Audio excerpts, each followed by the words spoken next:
Hi students. So till now we have completed class Reptilia. अभी आज हम अगला जो हमारा नेक्स्ट जो आज के लेक्चर में हम पढ़ेंगे that is your class Aves. Class Aves का मतलब क्या होता है? एव्स का मतलब होता है birds.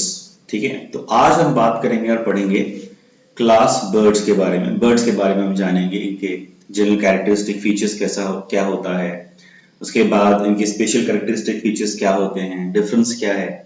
So this class is very very interesting. Why I am saying this is very very interesting कि यही आपके ऐसे एनिमल हैं जो कि उड़ सकते हैं. These are the animals which can fly. Okay, so they are the proper flying animals. ये प्रॉपरली उड़ सकते हैं. ठीक है, बहुत दूर तक उड़ सकते हैं. कुछ ऐसे भी बर्ड्स हैं जो बर्ड्स हैं लेकिन नहीं उड़ सकते. एग्जाम्पल से आप देख सकते हैं, आपको पता होगा ऑस्ट्रिच है, उसमें दो और एग्जाम्पल हम पढ़ेंगे, जैसे रिया है, फिर आपका स्ट्रूथियो है, देन पेंगुइन्स है. सो वी विल स्टडी के कुछ बर्ड्स हैं जिसको हम बोलते हैं फ्लाइटलेस बर्ड्स, मतलब जो उड़ नहीं सकते हैं, और कुछ होते हैं जो कि उड़ सकते हैं. ठीक है, some birds which can fly and some which are not able to fly. But before that we need to understand the basic general characteristic feature of birds. ठीक है, तो birds के बारे में हम पढ़ेंगे. आज हम birds के बारे में डिस्कस करेंगे. So first of all we'll discuss about the basic or the general characteristic feature of birds. ठीक है, उसके बाद हम बात करेंगे कुछ स्पेशल कैरेक्टरिस्टिक फीचर्स भी होते हैं बर्ड्स में. लेकिन सबसे पहले आप ये जान लीजिए कि बर्ड्स उड़ सकते हैं, मतलब this most of the birds they can fly. अब बर्ड्स अगर फ्लाई करेगा, कोई भी एनिमल अगर फ्लाई करेगा, जैसे कि फ्लाई करना चाहता है कोई भी पर्टिकुलर ऑर्गेनिज्म, जैसे हमने अभी तक बहुत सारे एग्जाम्पल्स हमने पढ़े हैं, बहुत सारे डिफरेंट क्लास डिफरेंट फाइलम हमने पढ़ा है, तो उसमें हमने देखा है कि एनिमल जो है वो अपने हैबिटेट के हिसाब से अपने जो मॉर्फोलॉजिकल और जो स्ट्रक्चर है, स्ट्रक्चरल चेंजेस करता रहता है. जैसे आपने थोड़ी देर पहले कुछ समय पहले हमने पढ़ा था एम्फीबियंस के बारे में, उसके बाद हमने पढ़ा था रेप्टाइल्स के बारे में. तो हमने देखा था कि एम्फीबियंस के केस में जो उनके डिजिट्स हैं, जो उनके four limbs and hind limbs में डिजिट्स है, उसमें भी डिफरेंसेस था. हमने देखा था कि जो हाइंड लिम्स है उनमें जो है between the digits there are skin folds are there which are connected, which are also known as web, which is helping them for swimming, है ना. उसके बाद फिशेस में फिन्स होता है. वैसे ही जिस हैबिटेट में, मतलब अभी ये आपके जो बर्ड्स हैं, what are these are arboreal. Arboreal मतलब ये कहां पे रहते हैं? पेड़ में रहने वाले जीव है. ठीक है, और क्या करते हैं? दे आर फ्लाइंग, उड़ते हैं. तो इसका मतलब ये कि इनकी बॉडी में कुछ मॉडिफिकेशन होना जरूरी है. उड़ना है means for flying they have to modify themself, they have to have some adaptation. कुछ तो उनके बॉडी में एडेप्टेशन होना चाहिए, इसीलिए वो उड़ पाते हैं. आपको पता होगा कि बर्ड्स के पास क्या होता है? विंग्स होते हैं. हमारे पास जैसे फोर लिम्स में दो हाथ दो पैर होते हैं, because we are also coming under tetrapod. अभी हम जो भी पढ़ रहे हैं this is all coming under tetrapod, है ना. पीछे से हमने पढ़ लिया है जो एक्वेटिक होता है. अभी हम क्या पढ़ रहे हैं? टेट्रापॉड, मतलब चार, जिसमें फोर लिम्स होते हैं, टू पेयर्स ऑफ लिम्स होते हैं, जैसे उस वैसे ऑर्गेनिज्म के बारे में हम पढ़ रहे हैं. ठीक है ना. तो उसमें आज हम पढ़ रहे हैं कि बर्ड्स ये भी आपके टेट्रापॉड है, इनमें भी फोर लिम्स है. आप बोलोगे सर फोर लिम्स कहां है? यहाँ पे फोर लिम्स मॉडिफाई हो गया है. ठीक है, जैसे हमारे केस में हैंड्स है, वो उनके केस में मॉडिफाई होकर विंग्स बन गया है. ठीक है, ऐसे बहुत सारे जो कुछ इंपॉर्टेंट चेंजेस है जिसको हम बोलते हैं flight adaptation. Flight adaptation in case of birds, मतलब birds they have actually modified their body and they have adapted themselves in such a way that they can fly very easily. जो हमने वो modification नहीं किया, हमारे पास वो modification नहीं है, इसीलिए हम नहीं उड़ सकते. लेकिन बर्ड्स की बॉडी में वो मॉडिफिकेशन है. birds have those special characteristic features, because of that they can fly. ठीक है, उसमें से एक है कि उनके जो फोर लिम्स है that get modified into wings, and that wings and they also have feathers. तो भी हम सब पढ़ेंगे एक एक करके. So let us discuss. Let us start. First is class apes birds. So we'll discuss first point. The bird have streamlined body, or we can say it's a spindle shaped body. That means big part and the tail part is narrower. मतलब क्या है कि let me just try to show you what I mean by this. जैसे मान लो कि ऐसा होता है, अगर आप किसी बर्ड को देखोगे तो ये इनका बॉडी होता है नॉर्मली. ठीक है, ठीक है। तो इनका बॉडी आप देखोगे सामने बीक होता है, पीछे टेल पार्ट होता है। तो बीक और टेल पार्ट अगर ध्यान से देखोगे तो आप देखना कि दोनों के बीच में नैरो है, ये सामने वाला पार्ट भी नैरोअर है, पीछे वाला पार्ट भी नैरो है। तो आप पूरा अगर स्ट्रक्चर देखोगे बर्ड का, it is a spindle shape and both the ends of the bird's body is having tapering ends, ठीक है। तो दोनों साइड में नैरो एंड्स है, दोनों साइड में नैरो एंड, सामने वाला देखो बीक जो है वो भी नैरो एंड है, पीछे टेल पार्ट भी नैरो एंड होता है। तो बॉडी इनका क्या होता है, आपका स्पिंडल शेप होता है which is streamlined, and because of that they are actually which is helping them to fly easily. So that is one of the reason and that is one of the flight adaptation, ये भी एक flight adaptation ही है, ठीक है। अच्छा, exoskeleton कैसा होता है इनका, मैंने अभी थोड़ी देर पहले बताया। एक्सोस्केलेटन मतलब बाहर में इनका जो भी कवरिंग है वो कैसे होता है, दे हैव फेदर्स, इनके बॉडी में पूरे उनका जो बॉडी होता है it is completely covered with feathers, और ये फेदर्स भी बहुत तरह के होते हैं, ठीक है ना, वो हमें इतना डिटेल में भी नहीं पढ़ना है। बस अब इतना जानिए कि जो विंग्स में जो फेदर होता है उसका वैरायटी अलग होता है जो कि बॉडी में होता है। बॉडी में फेदर्स अलग होते हैं विंग्स से। विंग्स में क्या होता है ना, जो फेदर्स होते हैं दे आर एक्चुअली एक दूसरे के साथ इंटरलॉकिंग होता है, they are interlocked, there is interlocking between the feathers. दोनों के बीच में, हर एक फेदर के, हर दोनों मतलब फेदर्स के बीच में क्या होता है, इंटरलॉक होता है, कनेक्शन होता है। इससे क्या होता है कि they are forming a sheet like structure, ठीक है। अगर दोनों के बीच में, अगर फेदर्स के बीच, सारे फेदर्स के बीच में अगर इंटरलॉक नहीं हुआ, कनेक्शन नहीं हुआ, तो एक शीट लाइक फॉर्मेशन नहीं बनेगा। इससे क्या होगा कि जो लिफ्ट है बर्ड्स को ड्यूरिंग द फ्लाइट वो नहीं होगा। मान लीजिए कि अगर एक प्लेन का विंग है और प्लेन के विंग में बीच में अगर बहुत सारे अगर होल्स है तो प्लेन क्या फ्लाई कर पाएगा, नहीं कर पाएगा। बिल्कुल वैसे ही अगर बर्ड्स के जो विंग्स है उसमें जो फेदर्स में अगर इंटरलॉकिंग नहीं हुआ, ठीक से कनेक्टेड नहीं हुआ, तो ये कंप्लीट स्ट्रक्चर नहीं बनेगा। इससे क्या होगा, बर्ड्स को फ्लाई करने में दिक्कत होगा। इसीलिए जो बर्ड्स के फेदर्स होते हैं उनके बीच में इंटरलॉकिंग होता है ऑटोमेटिकली, ठीक है। सो एक्सोस्केलेटन क्या होता है इनके केस में, इनके केस में जो एक्सोस्केलेटन होता है वो होता है फेदर्स, ठीक है, कोई स्केल नहीं होता। हाँ, इनके बॉडी में एक्सोस्केलेटन जो हम स्केल की बात करेंगे which is almost similar to the reptiles. उनके अगर हम किसी भी बर्ड्स का अगर जो हाइंड लिम्ब है मतलब लेग्स को देखेंगे, lower part of the hind limb, तो हमें वहां पे स्केली अपीयरेंस होगा और क्लॉज भी हमें दिखेंगे, ठीक है, which is completely which is almost similar to the reptile। जैसे रेप्टाइल्स के पैर में हमें जो स्केल्स मिलते थे बिल्कुल वैसा ही, ठीक है, और साथ में क्लॉज भी होगा, ठीक है। So that is a different thing to discuss, but maximum part of the body, almost all part of the body is covered with feathers. So exoskeleton इनके केस में जो है कि वो क्या हम मानेंगे, फेदर्स होता है, ठीक है। Now, forelimbs are modified into wings, ठीक है, ये सारे फ्लाइट एडेप्टेशन। फोरलिम्स क्या हो गया, मॉडिफाई होके विंग्स बन गया, उड़ने के लिए उन्हें विंग्स चाहिए, ठीक है, इसीलिए उनके जो फोरलिम्स है वो मॉडिफाई हो गए और क्या बन गए, विंग्स बन गए, ठीक है, उसमें फेदर्स अटैच हो गया, इसीलिए वो आसानी से उड़ पाते हैं, ठीक है। तो क्या क्या पढ़ा हमने, उनका बॉडी क्या है, स्पिंडल शेप होता है, पहला है। दूसरा है उनका जो आपका एक्सोस्केलेटन है वो फेदर्स है, और उनका जो फोरलिम्स है that is also modified into wings.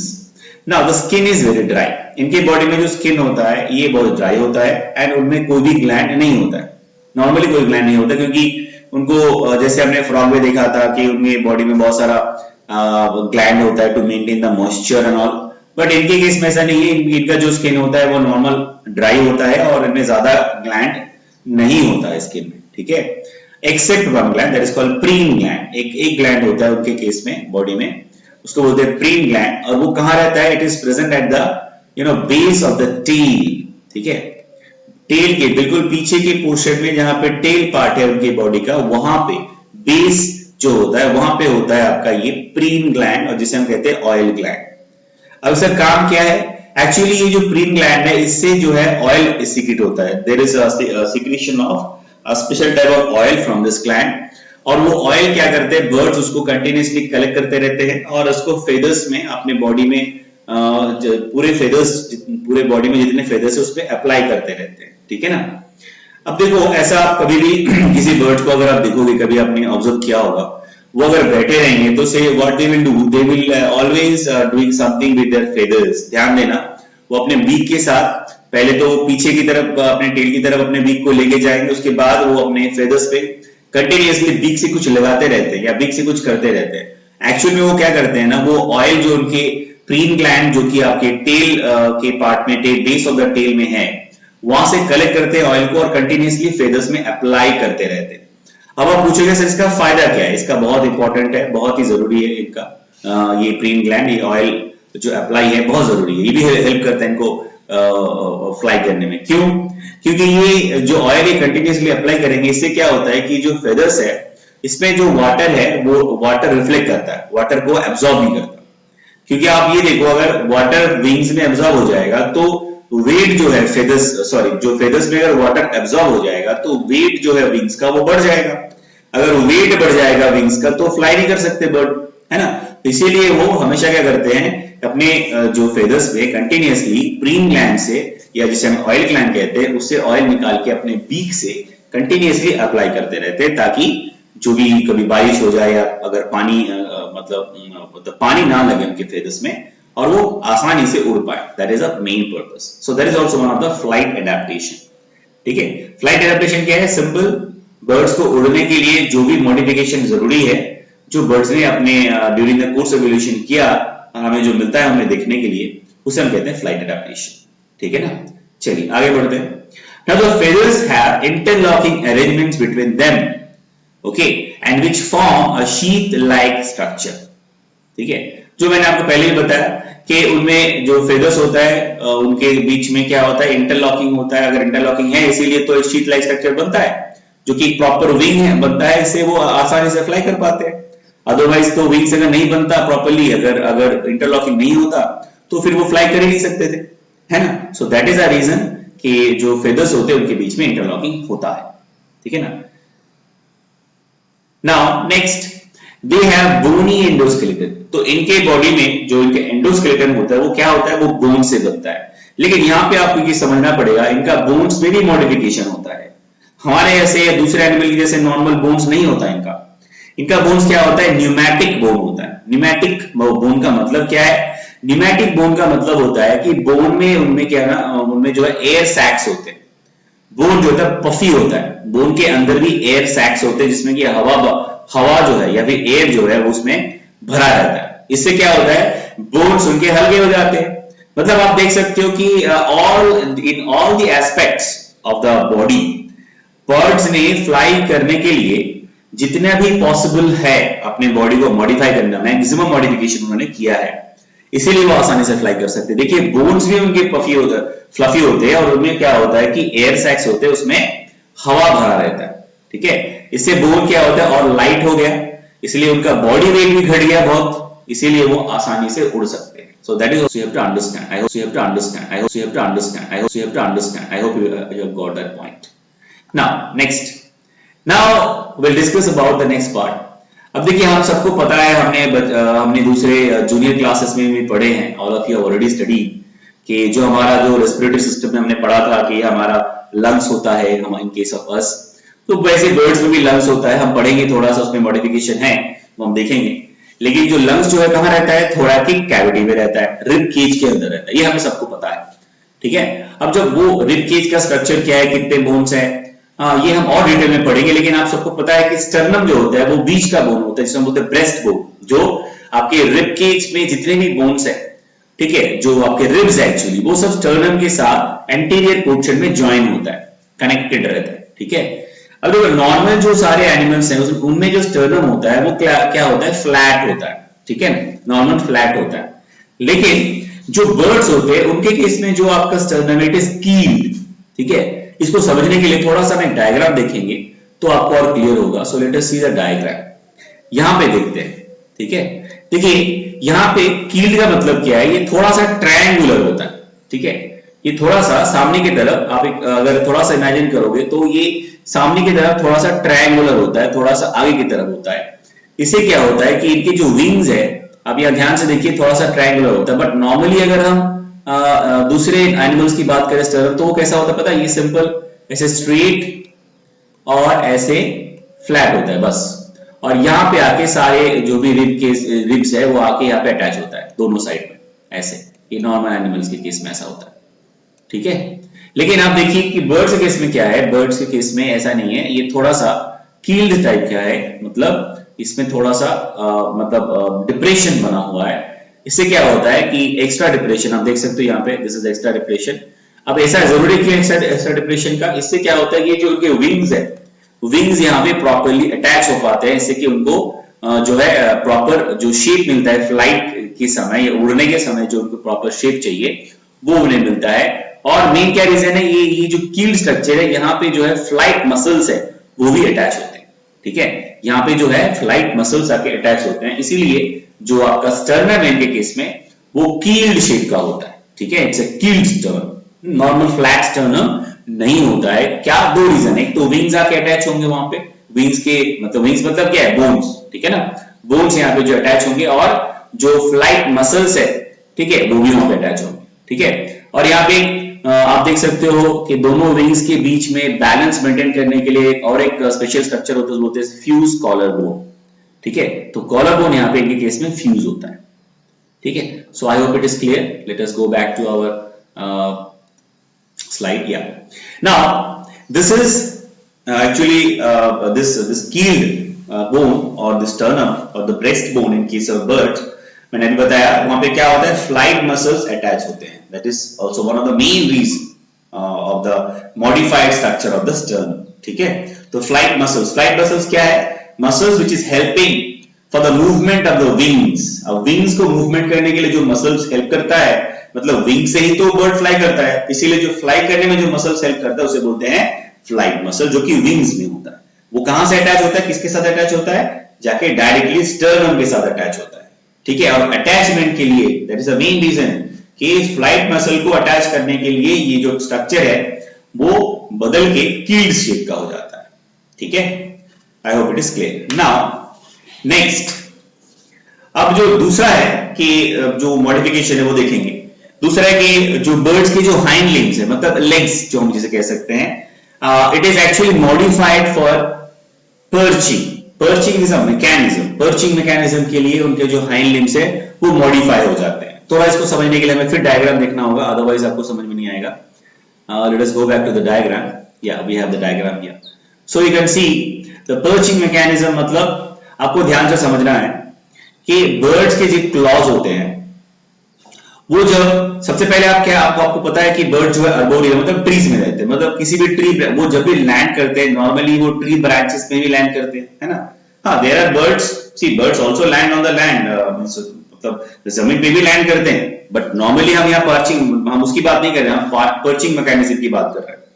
जैसे आपको अगर मैं कहूं कि आप जाइए और एक पतली डाली में या एक पेड़ के ऊपर डाली में जाके खड़े हो जाइए, so it is not easy for us to actually maintain the balance, है ना। पेड़ के ऊपर जाऊं, एक तो है ऊपर जाना है, मतलब एक तो हाइट है बहुत, ऊपर से जो आपका जो उसके पेड़ जो आपके ट्रीज के जो ब्रांचेस है उसमें जो ग्रिप करना उतना आसान नहीं होता। तो birds actually to grip, for proper grip, इसके लिए उन्होंने अपना एक मॉडिफिकेशन किया हाइंड लिम्ब में। वो क्या करते हैं आप यहाँ पे देख सकते हो। First of all when they are landing, देखिए यहाँ पे बर्ड लैंड कर रहा है, सो अपने क्लॉज के साथ वो क्या करेंगे, उस पर्टिकुलर जो ट्री ब्रांच है उसको वो पकड़ेंगे और वो कंप्लीटली उसको पकड़ लेते हैं, ठीक है। मतलब पूरे सारे जो उनके डिजिट्स है उसको यूज करके, क्लॉज को यूज करके वो कंप्लीटली उसे होल्ड करते हैं ऐसे, जो कि हम नहीं कर सकते। हमारे पैर में, हमारे लेग्स में वो कैपेसिटी नहीं है कि हम जाके पूरे जो ब्रांच को है वो अच्छे से उसको जकड़ पाए या फिर उसको पकड़ पाए, ठीक है। लेकिन बर्ड्स ऐसा कर सकते हैं, ठीक है। और ये जो मैकेनिज्म है बर्ड्स के केस में, इसी को बोलते हैं पर्चिंग मैकेनिज्म, ठीक है। इसमें देखिए एक चीज और आपको समझना पड़ेगा कि बर्ड जब लैंड करता है तो जो ट्री ब्रांच है उसे अपने क्लॉ से पकड़ लेता है अच्छे से, ठीक है। लेकिन जब वो उड़ता है, जब वो छोड़ता है, जब वहां से निकल जाता है, तब उसे पहले क्या करना पड़ता है, first of all they have to use their wing and then they have to reduce. First वो विंग यूज करते हैं, उसके बाद वो धीरे धीरे ब्रांचेस को छोड़ते हैं। ब्रांचेस को छोड़ के वो विंग्स यूज नहीं करते। अब कभी भी किसी भी बर्ड्स को ध्यान से देखना, अगर वो पेड़ के ऊपर बैठा हुआ है और वो वहां से उड़ने लगे तो जाने लगे तो पहले अपने विंग्स को फैलाता है। ऐसा नहीं कि पहले पैर को छोड़ देता है फिर जाकर विंग्स फैलाता है, नहीं, पहले विंग्स को फैलाता है। पहले वो क्या करता है, अपने बॉडी वेट को मिनिमम करता है, उसके बाद क्लॉज को छोड़ता है। ये पूरा प्रोसेस जो है मैंने अभी डिस्कस किया, इसी को बोलते हैं पर्चिंग मैकेनिज्म, ठीक है, और इसी को बोलते हैं, नॉर्मली हम कह सकते हैं पर्चिंग, ठीक है। आई hope it is clear. Now let's move on. Now the birds, they have the digestive system which is very well developed, and but there are some certain modification we can see. Digestive system जो होता है उनका बहुत develop होता है, proper होता है, लेकिन फिर भी हमें कुछ मॉडिफिकेशन हमें देखना है, क्या क्या मॉडिफिकेशन हमें मिलता है इनके केस में, ठीक है। What are the modification we can see in case of birds in digestive system. देखो पहला तो है कि इनके जो माउथ पार्ट है वो तो होता नहीं है, वो मॉडिफाई होकर क्या बन जाता है, बीक बन जाता है, ठीक है। और बर्ड्स में जो है वो आप देखोगे उनमें जो माउथ पार्ट है it is modified into beak, beak हो जाता है, और उनमें कोई टीथ नहीं होता, दे हैव टीथलेस, इनमें कोई भी टीथ नहीं होता, इसीलिए वो कुछ भी खाते हैं तो उसको डायरेक्ट एनगल्फ करते हैं। कुछ भी अगर उन्हें मतलब खाना है, so what they will do, they will directly take that particular thing and they will just engulf it, पूरा उसको निगल लेते हैं। मतलब आप देखो किसी बर्ड को अगर वो कीड़ा खाते हैं या फिर कोई फिश को पकड़ते हैं तो उसे सीधा निगल लेते हैं, क्योंकि उनके पास क्या होता है, कोई भी दांत नहीं होता है। फिर आप बोलोगे सर हमारे घर में पैरट है और मैंने उसको गुआवा दिया तो वो धीरे धीरे उसके जो सीड्स है उसको निकाल के खाता है। So that is a different like adaptation they have done, and some birds they are actually fruit eaters, so they do that in a different way, but you cannot see कि वो किसी चीज को चू नहीं करते, वो अपने बीक को यूज करके स्क्रैच करेंगे फ्रूट्स को, और उनके जो फ्रूट्स का पार्ट जिनको खाना है उसको निकाल के वो सीधे इंगल्फ करते हैं, उनके पास कोई दांत नहीं होता, उसको वो चबा नहीं सकते, ठीक है ना। चलिए, now they have 4 chambered heart. इनका हार्ट कैसा होता है, 4 चेम्बर होता है, प्रॉपर हार्ट होता है, इसमें जो सेपरेशन है आपके ऑरिकल्स और वेंट्रिकल्स का वो प्रॉपर होता है, कुछ उसमें कोई भी ब्लड का मिक्सिंग नहीं होता है, सर्कुलेशन जो है वो कंप्लीट है, डबल सर्कुलेशन हार्ट में होता है और कंप्लीट होता है। कंप्लीट मतलब क्या है, कंप्लीट डबल सर्कुलेशन का मतलब क्या है, मतलब ये है कोई भी ब्लड में मिक्सिंग नहीं है, मतलब ऑक्सीजनेटेड ब्लड ही सप्लाई होता है बॉडी की तरफ, और before it is going towards the body the blood is passes through the heart twice. कैसे, पहला तो है कि ब्लड जो है डीऑक्सीजनेटेड ब्लड वो आया बॉडी से कहां, हार्ट पे, हार्ट से कहां जाएगा, लंग्स में, वहां पे ऑक्सीजनेशन हो जाएगा, वापस हार्ट में आएगा, फिर जाएगा बॉडी में, इसीलिए इसको बोलते हैं डबल सर्कुलेशन, ठीक है। और कंप्लीट किस लिए, क्योंकि पिछले केस में हमने देखा था कि 3.5 चेम्बर्ड हार्ट था रेप्टाइल्स में, एम्फीबियंस में हमने देखा था कि प्रॉपर मिक्सिंग मतलब प्रॉपर जो है सेपरेशन नहीं है ऑरिकल्स वेंट्रिकल्स में, तो ब्लड जो है मिक्स हो रहा है, ठीक है। तो ऐसा आपको हार्ट में आपका ऐसा जो है बर्ड्स में आपको नहीं मिलेगा, ठीक है। सो बर्ड्स में जो हार्ट है वो 4 चेम्बर्ड होता है और सर्कुलेशन जो है वो कंप्लीट होता है और डबल सर्कुलेशन होता है, ठीक है।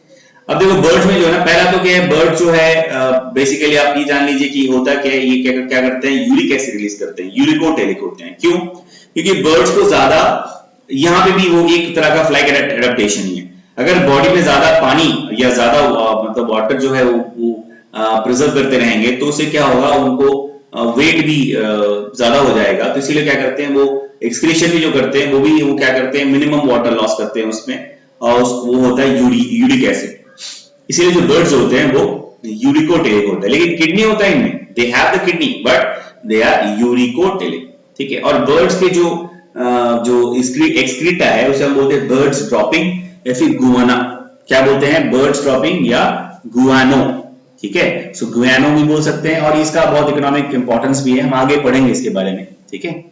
Now the sense of vision, जो बर्ड्स होते हैं ना उनका जो देखने की क्षमता होती है, मतलब उनके जो पावर होते हैं, विजन जो होता है वो बहुत ही स्ट्रांग होते हैं। मतलब जैसे एग्जांपल लेते हैं ईगल कितने किलोमीटर ऊपर से फ्लाई करेगा ना तो अपने टारगेट को बहुत ही क्लियरली देख सकता है और उसे टारगेट कर सकता है, तो उनका जो विजन है वो बहुत ही स्ट्रांग बोल सकते हैं हम, ठीक है, बहुत ज्यादा स्ट्रांग होता है। और लेकिन जो स्मेल होता है, जो स्मेल कैपेसिटी होता है वो इनमें बहुत ज्यादा स्ट्रांग नहीं होता है, ठीक है ना।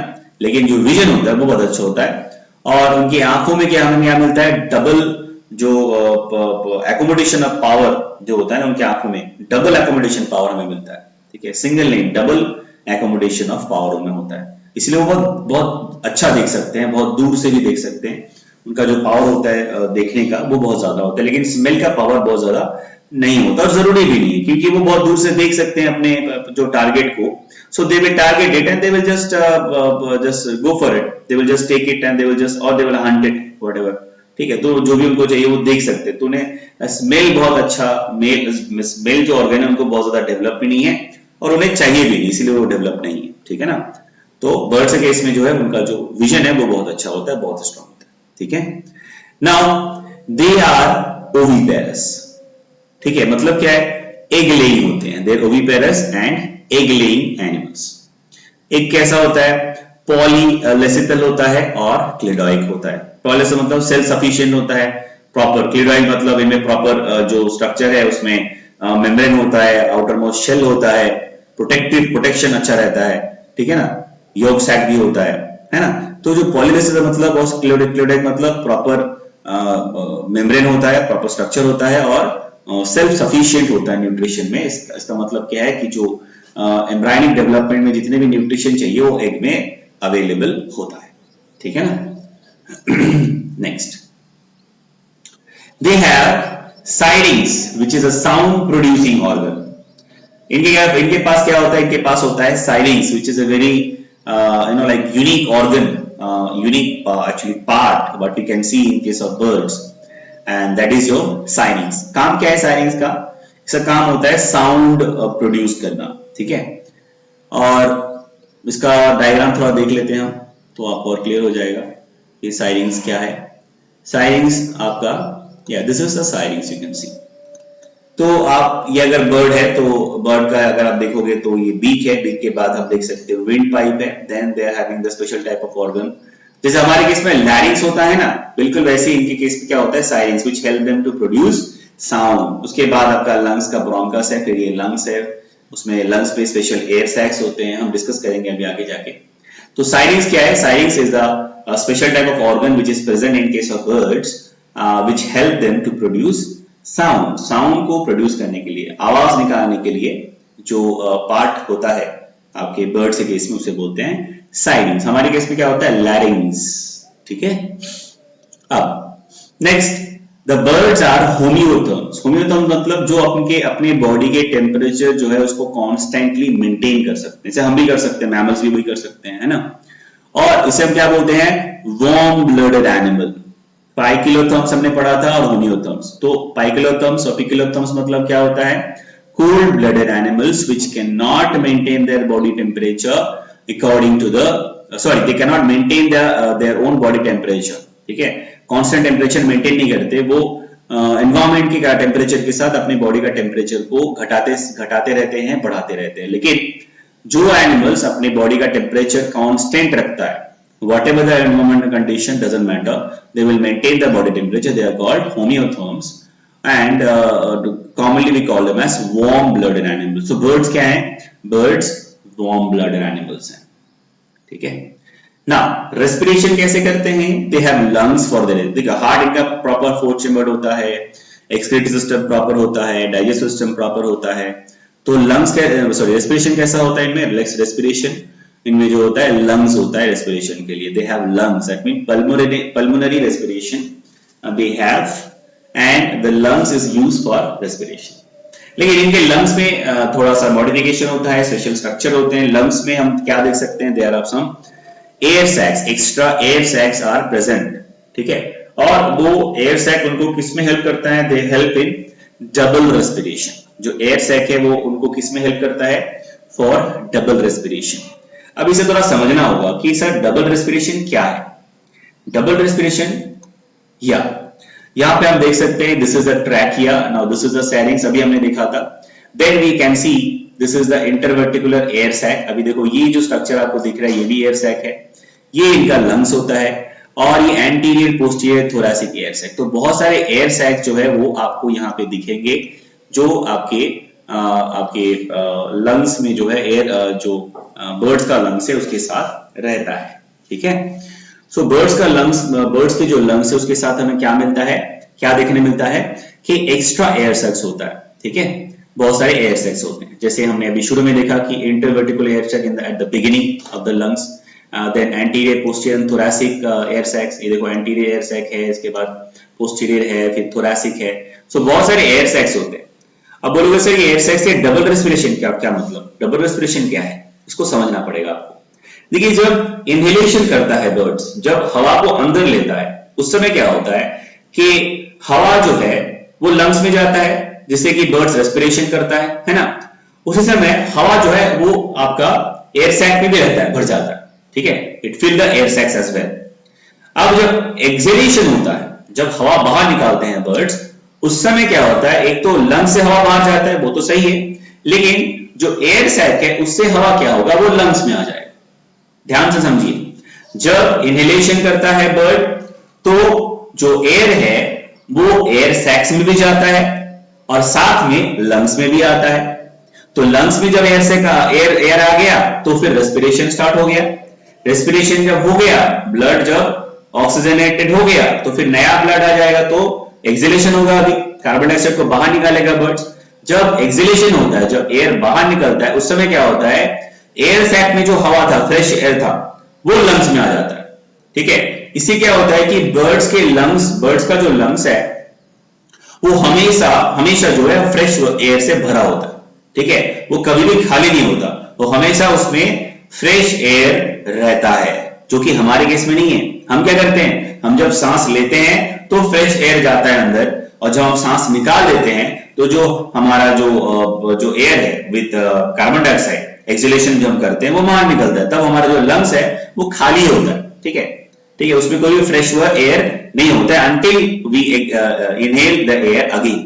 लेकिन बर्ड्स में ऐसा नहीं होता है, बर्ड्स में इनहेल करें तब भी एयर रहता है लंग्स में, एक्सहेल करते हैं वो तब भी उनके लंग्स में फ्रेश एयर रहता है। क्यों? क्योंकि उनके पास ये एयर सैक रहता है which is helping them to maintain the fresh air inside the lungs।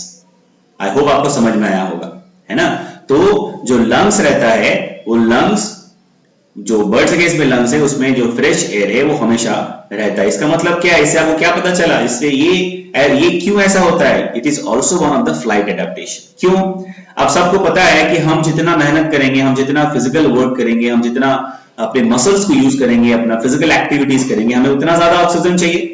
Bird जब फ्लाई करता है, मतलब वो अपने विंग्स को यूज करता है, इसका मतलब है अपने पूरे बॉडी वेट को वो मतलब आसमान में लेके, हवा में लेके उसको फ्लाई कर रहा है, तो उसे भी बहुत सारा एनर्जी यूज करना है, बहुत सारा उसको मसल पावर, मसल को बहुत ज्यादा यूज करना होता है। इसका मतलब एनर्जी बहुत उनको खर्च करना पड़ता है।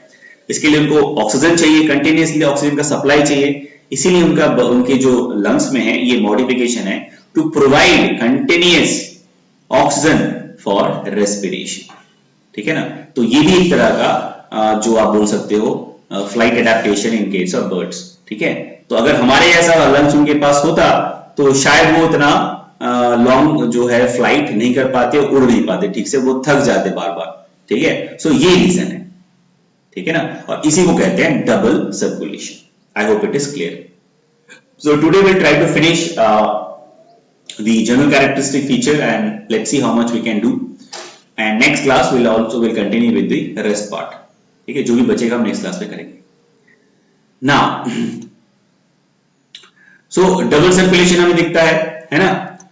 तो लंग्स में क्यों डबल सर्कुलेशन दिखता है? क्योंकि उसमें एयर सैक होता है, तो हमने वो डिस्कस किया। नाउ अब जो एयर सैक है, इसका दूसरा फंक्शन क्या है? इसका दूसरा भी एक फंक्शन होता है which is helping the birds। अब देखो, जितना आप ऑक्सीजन को यूज करोगे, जितना आप रेस्पिरेशन करोगे, जैसे आप अगर बहुत ज्यादा खेलते हो कभी, आप अपने, मैं आपको आपके लाइफ से मैं एग्जांपल देना चाहता हूं।